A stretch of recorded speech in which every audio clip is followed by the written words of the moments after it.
Before we start the video, I have to warn you, this video might contain potential spoilers. It's not gonna have anything major, but, proceed on your own risk. Hey guys, welcome back! And happy 2016. Yeah, it's a little bit late in the year. Sorry about that. I didn't play many RPGs in 2015, but after finishing Undertale for the third time, I gotta say that it's a shot of freshness into the genre. And it seems that it's coming to the Wii U, huh? That's pretty cool. I'm not exactly sure how some of the elements of the PC will work in consoles, but I guess we will see. In the meantime, here are my 3 things that all RPGs need to learn from Undertale.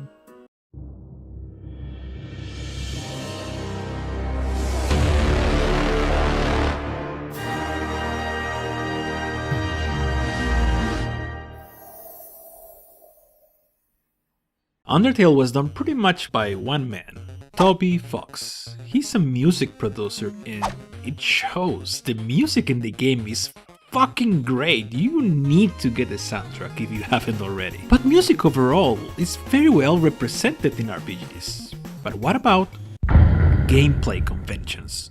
Who would even conceive melting an RPG with a bullet hell style of gameplay? Well, we have it here. For some time now, RPGs have struggled to find ways to change up gameplay. In my personal opinion, turn-based is still a great way to go.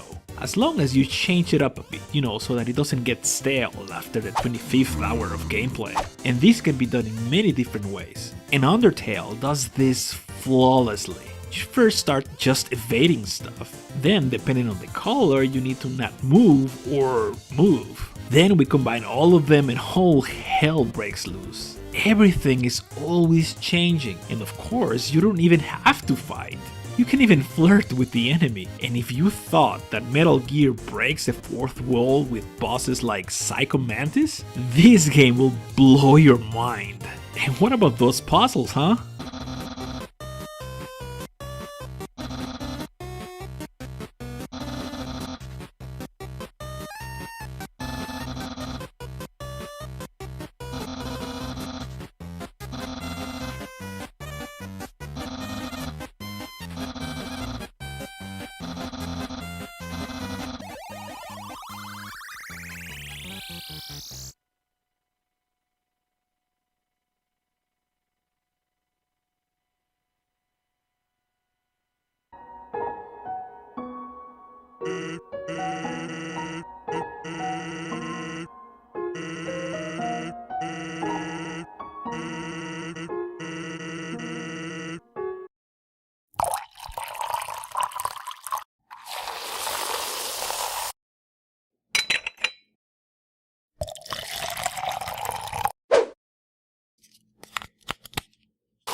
That's not funny.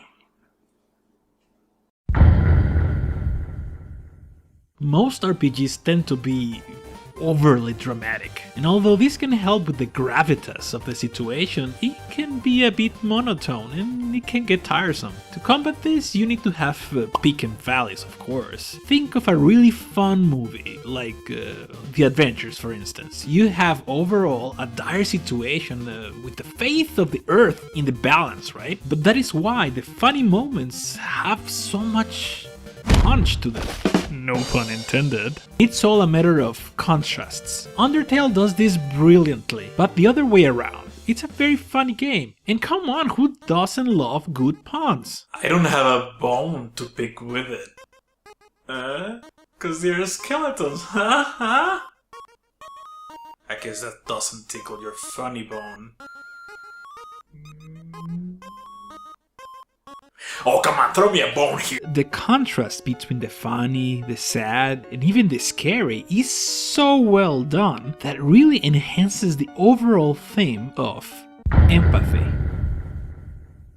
Video games make you feel a lot of things, right? You can have excitement, fear, and even get you sad. But empathy, that can be a hard thing to show on video games. After all, we've been trained pretty much to kill everything on sight. But Why is that? I mean, only psychopaths have no empathy, and we can certainly become one in video games. All in good fun, of course. But in a role-playing game, I think it's very important to show that what you do can have consequences. That you can be the hero or live enough to see you become the villain. And yes, some other games have explored this too, but not even close to what we have here. This game remembers. Oh, it does. You think reloading or messing with the files might save you, huh? Think again. In an effort for me to see the different endings, it was really heartbreaking to do some of the things that you can do in this game. I'm sorry. I don't wanna do this.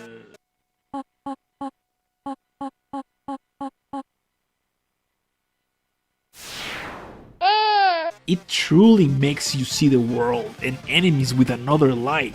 It's something which I think RPGs need to do more. When RPGs are only text, I really wish that each of the scrolling text sound that is made had a difference, like in Undertale. You can almost hear how they would sound if they were actually talking. It gives the game and its inhabitants way more personality, not the boring old sound that they always make. There are so many layers to this game. This is why there are so many fan theories, so much speculation, lots of fan art, music remixes. This game has truly taken the video game industry by storm, especially in the indie scene, and for very good reasons. Is it the best RPG out there?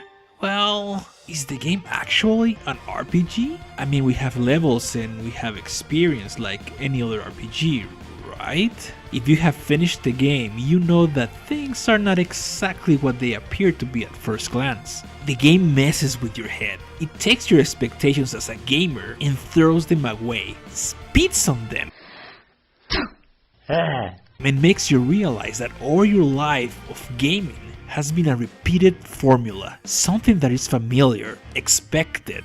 This will ring very true, especially for veteran gamers like myself that have lived this formula growing. The good news is that we have games like this that defy conventions, that are much deeper than what they first appear to be, that makes you question the medium, and yet we seem to not learn from it. It's like a fine cuisine. It has layers upon layers of flavor, but sometimes you just want fucking cereal. Damn it, it's my fucking Captain Crunch. I'm out.